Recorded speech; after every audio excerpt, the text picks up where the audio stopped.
तो स्वागत है आपका आकाश एनिमे एक्सप्लेन चैनल पर।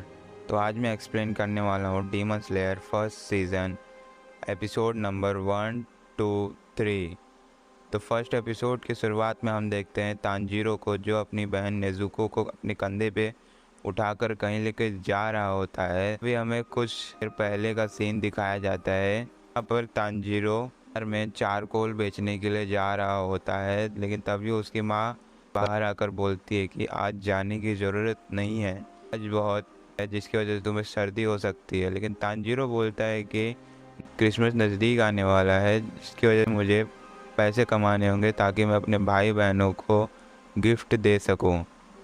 तभी उसके भाई बहन वहाँ पर आ जाते हैं और उसके साथ चलने की ज़िद करने लगते हैं, लेकिन उनकी माँ उनको मना कर देती है क्योंकि बाहर बहुत ठंड होती है। अगर इनको कुछ हुआ तो तांजीरो वैसे भी कुछ नहीं कर पाएगा इतनी ठंड में। और तभी तांजीरो सबको बाय बोलकर जा ही रहा होता है कि उसे रास्ते में नेजुको मिलती है, जिसके हाथ में उसका छोटा भाई होता है। इसको उसे नेजुको उसे शुभ यात्रा बोलकर वहाँ से चली जाती है। फिर तांजीरो बाज़ार पहुँचता है। हम देखते हैं कि तांजीरो की सभी लोग इज्जत करते हैं, लेकिन तभी वहाँ पर एक मार खाया हुआ आदमी आता है। तो तांजीरो को एक टूटा हुआ गमला दिखाता है और सूंघने को बोलता है। तो तांजीरो सूंघ कर बताता है कि ये बिल्ली की वजह से टूटा है। यहाँ पे हमें पता चलता है कि तांजीरो की सूंघने की शक्ति बहुत ज़्यादा। फिर उसके बाद तांजीरो अपने सभी चारकोल बेचकर जब घर वापस आ रहा होता है तो बहुत अंधेरा हो चुका होता है। तांजीरो मन ही मन सोच रहा होता है कि आज बहुत देर हो चुकी है, तो पता नहीं घर कैसे पहुंचूंगा। लेकिन तभी वहां पर एक बूढ़ा आदमी अपने घर पे उसे ठहरने बोलता है। तांजीरो उन्हें मना करने की कोशिश करता है, लेकिन वो बूढ़ा आदमी उसकी कोई बात नहीं सुनता है। फिर तांजीरो को वो बूढ़ा आदमी बताता है कि इतनी रात को निकलना खतरनाक है, क्योंकि इतनी रात को डीमंस निकलते हैं। फिर वो बूढ़ा आदमी तांजीरो को कुछ खाने के लिए और उधर ही रुकने के लिए बोलता है। तांजीरो उनकी बात मान जाता है। फिर अगली सुबह तांजीरो जब घर वापस जा रहा होता है, तो जब वो अपने घर के पास पहुंचने वाला होता है तब उसे खून की गंध आती है, जिसकी वजह से वो घबरा के अपने घर की तरफ भागता है। जब वो घर पहुंचकर देखता है तो नेजुको अपने छोटे भाई को पकड़े हुए वहाँ घर के चौखट के बाहर गिरी हुई होती है। लेकिन जब तांजीरो घर के अंदर झांक देखता है तो मंजन बड़ा ही खतरनाक होता है, जिसकी वजह से तांजीरो बहुत डर और सहम जाता है। लेकिन तभी वो देखता है कि नेजुको अभी भी सांस ले रही है, तो तांजीरो उसे अपने कंधे पे उठाकर हॉस्पिटल लेके जा रहा होता है। ये वही सीन होता है जो एपिसोड के शुरुआत में दिखाया गया होता है। तांजीरो बहुत थका हुआ होता है, जिसकी वजह से वो बहुत धीरे चल रहा होता है। लेकिन तभी नेजुको को होश आता है और वो तांजीरो को काटने की कोशिश करती है। इन सब के चक्कर में तांजीरो नेजुको के साथ चट्टान से नीचे गिर जाता है, लेकिन नीचे बर्फ़ की मोटी परत होने के कारण तांजीरो बच जाता है और इधर उधर नेजुको को ढूंढने लगता है। लेकिन तभी वो देखता है कि नेजुको उससे कुछ ही दूरी पर खड़ी उसे घूर रही होती है। जब तांजीरो उसके पास जाने की कोशिश करता है तो नेजुको उसे घायल करने की कोशिश करती है। तभी तांजीरो अपनी कुल्हाड़ी का इस्तेमाल करके उसके दांतों को ब्लॉक कर देता है। तांजीरो सोच ही रहा होता है कि नेजुको ने कहीं मेरे परिवार को तो नहीं मारा, लेकिन तांजीरो ध्यान करता है कि उसके हाथ पे ना ही खून लगा है और ना ही उसके चेहरे पे खून लगा है, तो वो उसके परिवार को नहीं मार सकता। तांजीरो ये सब सोच ही रहा होता है कि नेजुको तब से अपने शरीर को बड़ा करने लगती है। ना तांजीरो ये सब देखकर चौंक जाता है। तांजीरो नेजुको को इमोशनल डैमेज देने की कोशिश कर रहा होता है, लेकिन तभी नेजुको रोना चालू कर देती है, जिसकी वजह से डैमेज सक्सेसफुल हो जाता है। फिर उसके बाद तांजीरो देखता है कि कोई नेजुको के ऊपर तलवार चलाने की कोशिश कर रहा है। तांजीरो उसे जितनी जल्दी हो सके उतनी जल्दी वहां से हटाकर पेड़ से टकरा जाता है। वो एक डीमन स्लेयर होता है जो नेजुको को मारने आया होता है डीमन समझ के। लेकिन वो डीमन स्लेयर तांजीरो से पूछता है कि तुम इससे बचा क्यों रहे हो। तांजीरो बोलता है कि ये मेरी बहन है। वो डीमन स्लेयर उसे बोलता है कि तुम इसे अपनी बहन बोलते हो, लेकिन तभी वो अटैक कर देता है, जिसके तांजीरो नेजुको को बचाने के लिए उसे नीचे कर देता है। लेकिन तभी हम देखते हैं कि वो डीमन स्लेयर नेजुको को पकड़ लेता है और उसे मारने ही वाला होता है कि तांजीरो उससे भीख मांगने लगता है। तांजीरो उसे समझाने की कोशिश करता है कि नेजुको कभी भी किसी इंसान को मार नहीं सकती और ना ही किसी को खा सकती है, जिसका विश्वास वो डीमन स्लेयर नहीं कर रहा होता है। फिर तांजीरो उससे भीख मांग ही रहा होता है अपनी बहन को छोड़ने के लिए। तभी वो डीमन स्लेयर इससे परेशान होकर बोलता है कि भीख मांगना बंद करो। अगर तुम थोड़े से भी ताकतवर होते तो तुम्हारी फैमिली आज जिंदा होती। सीधा सीधा वो तांजीरो को उकसा रहा होता है ताकि वो उस पर अटैक करे। वो ये भी बोलता है कि अब तुम्हारी बहन को कोई ठीक नहीं कर सकता। ठीक उसके बाद वो डीमन स्लेयर नेजुको की छाती में तलवार डाल देता है, जिसकी वजह से नेजुको बहुत दर्द आती है। तांजीरो ये सब देखकर गुस्सा हो जाता है और उस डीमन स्लेयर की तरफ एक पत्थर फेंक के मारता है, लेकिन वो डीमन स्लेयर उससे बच जाता है। फिर तांजीरो पेड़ों के पीछे से होकर उसके ऊपर अटैक करने की कोशिश करता है, लेकिन तभी वो डीमन स्लेयर उसे तलवार मारकर बेहोश कर देता है। फिर तभी वो डीमन स्लेयर देखता है कि उसके हाथ में कोई कुल्हाड़ी है ही नहीं, तो वो अटैक किससे करने वाला था। तभी वो खिलाड़ी उड़ते हुए उसके सीधे सिर पे लगने वाली होती है, लेकिन वो साइड हो जाता है। कुछ देर पहले का सीन दिखाया जाता है जब तांजीरो उस डीमन स्लेयर पे अटैक करने वाला होता है। पहले तो वो पत्थर फेंक कर डीमन स्लेयर का ध्यान भटकाता है, फिर उसके बाद तांजीरो अपनी कुल्हाड़ी को ऊपर उछालता है। फिर ऐसा प्रिडिक्ट करता है कि वो उसके ऊपर कुल्हाड़ी से हमला करने वाला है, जिसकी वजह से डीमन स्लेयर सोचता है कि तांजीरो कुल्हाड़ी से उस पर हमला करने वाला है, जिसकी वजह से वो तलवार से मारकर उसे बेहोश कर देता है, लेकिन उसके हाथ में कुल्हाड़ी होती ही नहीं है। ये देखकर नेजुको को कुछ याद आने लगता है, जिसकी वजह से और तभी वो डीमन स्लेयर को धक्का मारकर तांजीरो की तरफ लपकती है, लेकिन डीमन स्लेयर सोचता है कि नेजुको तांजीरो को मारने वाली है। तभी नेजुको तांजीरो को डीमन स्लेयर से बचाने लगती है। ये देखकर डीमन स्लेयर चौंक जाता है। फिर डीमन स्लेयर सोचता है कि ये मैंने पहले भी कहीं देखा है। फिर उसके बाद नेजुको ठीक डीमन स्लेयर पर हमला कर देती है, जिसकी वजह से डीमन स्लेयर पीछे हट जाता है और सोचता है कि इन्हें एक मौका दे के देखते हैं। वो डीमन स्लेयर नेजुको को बिना कोई नुकसान पहुंचाए बेहोश कर तांजीरो के पास लेटा कर चला जाता है और तांजीरो को बता कर जाता है कि इसे कभी भी सूरज की रोशनी मत लेके जाना, नहीं तो ये जल के राख हो जाएगी। वो डीमन स्लेयर बोलता है कि तुम्हें अपनी बहन को लेकर माउंट सागिरी जाना होगा, जहाँ पर ओरोकोडाकी नाम के एक बुजुर्ग आदमी मिलेंगे। वो तुम्हें डीमन स्लेयर बनने की ट्रेनिंग देंगे। उन्हें बताना कि तुम्हें डीमन स्लेयर गियू ने भेजा है। इतना सब बताने के बाद वो डीमन स्लेयर वहाँ से चला जाता है। फिर तांजीरो अपने परिवार वालों को पूरे सम्मान के साथ दफना कर वहाँ से चला जाता है और यहाँ पे फर्स्ट एपिसोड खत्म। सेकेंड एपिसोड की शुरुआत में हम तांजीरो को देखते हैं, जो कुछ फार्मर्स से एक टोकरी और कुछ ढकने के लिए मांग रहा होता है। वो फार्मर इस बात के लिए मान जाते हैं, लेकिन तांजीरो बोलता है कि मैं इसके लिए कुछ पैसे देना चाहूंगा। वो फार्मर तांजीरो को मना करता है, लेकिन तांजीरो जबरदस्ती पैसे हाथ में थमा कर चला जाता है। उस फार्मर के हाथ में बहुत दर्द हो रहा होता है। यहाँ पे हमें पता चलता है कि तांजीरो कितना ताकतवर है। फिर उसके कुछ देर बाद हमें नेजुको को दिखाया जाता है, जहाँ पे वो एक गुफा में रहती है। फिर उसके कुछ देर बाद तांजीरो वहाँ पर आता है और नेजुको को देखता है। नेजुको को बोलता है कि तुम्हें इस टोकरी में फिट होना होगा, लेकिन तांजीरो देखता है कि नेजुको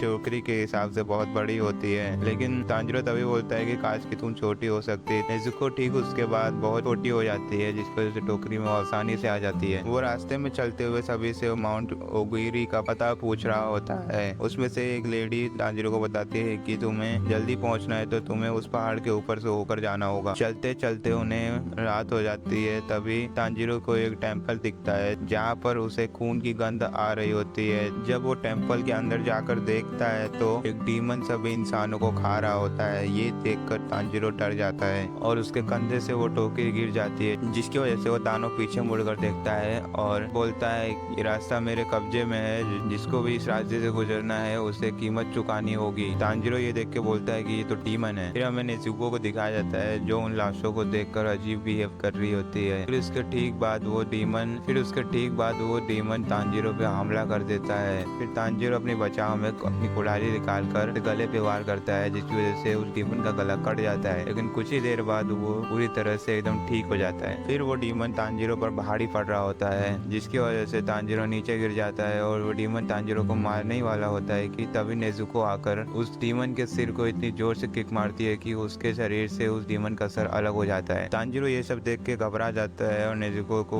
कुछ बोल रहा होता है, लेकिन तभी वो सिर कटा शरीर उठकर तांजीरो को मारने ही वाला होता है कि तभी नेजुको उसे एक और किक मारती है, जिसकी वजह से वो दूर जाकर गिरता है। लेकिन तभी वो कटा हुआ सिर बोलना चालू करता है, जिसकी वजह से तांजीरो घबरा जाता है। वो कटा हुआ सिर बोलता है कि ये लड़की भी डीमन है, तो ये इंसानों का साथ क्यों दे रही है। तभी वो सिर कटा शरीर उठकर नेजुको पर हमला कर देता है, जिसकी वजह से तांजीरो उस शरीर पर हमला करने जाता है। लेकिन तभी उस शरीर के सिर में से हाथ निकलते हैं और वो दौड़ता हुआ आकर तांजीरो पर हमला करता है। उस डीमन का सिर उसके कुल्हाड़ी और उसके हाथों को अपने बालों से जकड़ लेता है। फिर उसके बाद वो सिर कटा शरीर नेजुको को जंगल में फेंकता है और उसके पीछे जाता है। लेकिन तभी तांजीरो अपना टाइटेनियम से बना सिर उस डीमन के सिर पे मारता है, जिसकी वजह से वो डीमन चौंक जाता है। फिर उसके बाद तांजीरो फिर उसके ऊपर एक बार अपने सिर से अटैक करता है, जिसकी वजह से उस डीमन की पकड़ ढीली पड़ जाती है। फिर तांजीरो मौका देखते ही उसकी कुल्हाड़ी से उस डीमन को पेड़ में फंसा देता है। फिर तांजीरो सीधे जंगल में भागता है अपनी बहन नेजुको को ढूंढने के लिए। उसे अपनी बहन मिल जाती है जहाँ पे वो डीमन उसकी बहन को मारने वाला होता है कि तभी तांजीरो उस डीमन को पकड़ के खाई के नीचे कूद जाता है। लेकिन नेजुको तांजीरो को पकड़ लेती है और वो सिर कटा शरीर सीधा नीचे जाके जमीन से टकराता है और वो शरीर हिलना बंद कर देता है। फिर तांजीरो उस सिर के पास आता है जो अभी भी जिंदा होता है। तांजीरो उसे मारने की सोच रहा होता है लेकिन वो उस डीमन को मार नहीं पा रहा होता है। लेकिन ठीक उसके बाद वहाँ पर वो बुढ़ऊ वहाँ पर आ जाते हैं जहाँ पर उस डीमन स्लेयर उगुई ने जाने बोला था और तांजीरो को बताता है कि वो इस छुरे से नहीं मरेगा। तो तांजीरो पूछता है कि तो फिर इसे मैं कैसे मारूं। फिर वो बुढ़ऊ बोलता है कि सोचो अपने दिल से। फिर इसके बाद तांजीरो पास में एक बड़ा पत्थर उठाकर उस डीमन को मारने के लिए आगे बढ़ता है। लेकिन तभी वो बुढ़ऊ उसको भापने की कोशिश करता है। उसे पता चलता है कि तांजीरो बहुत ही नेक और ईमानदार दिल का है। उसे ये भी पता चलता है कि तांजीरो कभी भी डीमन को नहीं मार पाएगा। फिर उससे कुछ देर बाद सूरज निकलने लगता है, जिसकी वजह से वो डीमन जलकर राख हो जाता है। तांजीरो ये देखकर सोचता है कि मेरी बहन तो डीमन है, वो कहाँ पर है। फिर वो अपनी बहन को ढूंढने लगता है, लेकिन तभी उसकी बहन उसको उस टेम्पल के अंदर मिलती है एक कोने में। फिर इसके बाद वो बाहर आता है जहाँ पर वो बुढ़ऊ को देखता है। बुढ़ऊ उन सभी मरे हुए लोगों को दफना रहा होता है। फिर तभी वो बुढ़ऊ सवाल करता है कि अगर तुम्हारी बहन सभी इंसानों को खाने लगी तो तुम क्या करोगे। तांजीरो डिसीजन लेने में टाइम लगा रहा होता है, लेकिन तभी वो बुढ़ऊ आगे बढ़कर तांजीरो के गाल पर एक तमाच मारता है और बोलता है कि तुम्हें जल्द से जल्द डिसीजन लेने की सीखना होगा। तुम्हें जल्द से जल्द डिसीजन लेना सीखना होगा। फिर वो बुढ़ऊ बोलता है कि मैं बताता हूँ, अगर तुम्हारी बहन इंसानों को खाने लगी तो तुम क्या करोगे, तुम उसे मार दोगे। लेकिन वो बुढ़ऊ बताता है कि तुम ऐसा नहीं कर पाओगे क्योंकि तुम बहुत ही ऑनेस्ट और सभी के साथ एकदम अच्छे से रहते हो। मैं एक्सप्लेन नहीं कर पा रहा हूँ तो बुरा मत मानना। फिर वो बुढ़ऊ बताता है कि अगर तुम्हारी बहन इंसान को खाने लगी तो एकमात्र रास्ता है, उसे मार डालो। फिर उसके बाद वो बुढ़ऊ बोलता है कि तुम्हें डीमन स्लेयर बनने की ट्रेनिंग मैं ही दूंगा। फिर उसके बाद अपनी बहन को उठाओ और मेरे पीछे आओ। फिर उसके बाद तांजीरो अपनी बहन को लेकर उस बुढ़ऊ के पीछे भागने लगता है। तांजीरो हैरान होता है कि इतने बुजुर्ग होने के बाद भी इतना तेज भाग रहे होते हैं। तांजीरो उनके पीछे भाग नहीं पा रहा होता है। तांजीरो जब बुढ़ऊ के घर पहुंचता है तो वो बहुत थक चुका होता है। तांजीरो बोलता है कि क्या मैं परीक्षा पास हो गया। तो बुढ़ऊ बोलता है कि अभी तो इम्तिहान शुरू हुआ है, मैं तो तुम्हें परख रहा था, अभी तो पूरी परीक्षा शुरू हुई है, तुम्हें अभी पहाड़। फिर इसके बाद बुढ़ऊ उसे एक घने जंगल के पहाड़ पर लेके जाता है जहाँ पर फिर वो बुढ़ऊ तांजीरो को एक घने तुम्हें सभी जालों को पार करते हुए नीचे पहुंचना है। तांजीरो भागना शुरू करता है, लेकिन तब भी उसका पैर एक जाल के ऊपर पड़ जाता है, जिसकी वजह से वो मार खाना शुरू कर देता है। फिर उसके बाद वो फिर से कोशिश करता है, लेकिन इस बार उसके पैर की जगह हाथ पड़ता है और एक बहुत बड़ा लकड़ी का टुकड़ा आकर उसके पीछे जाकर लगता है। फिर उसके बाद तांजीरो बार बार कोशिश करता है, जिसकी वजह से उसे सब कुछ जाल के पैटर्न समझ में आ जाते हैं। फिर उसके बाद तांजीरो एक आखिरी कोशिश करता है जहाँ की एनिमेशन कमाल की होती है। फिर उसके बाद तांजीरो सभी जालों को आसानी से पार करते हुए नीचे पहुंच जाता है। फिर वो उस बुढ़ऊ के पास आकर बोलता है कि मैं आखिरकार कर दिया। फिर इसके बाद डीमन स्लेयर उगुई उसे एक खत भेजते हैं जो जिसमें बोलते हैं कि ये जो लड़का है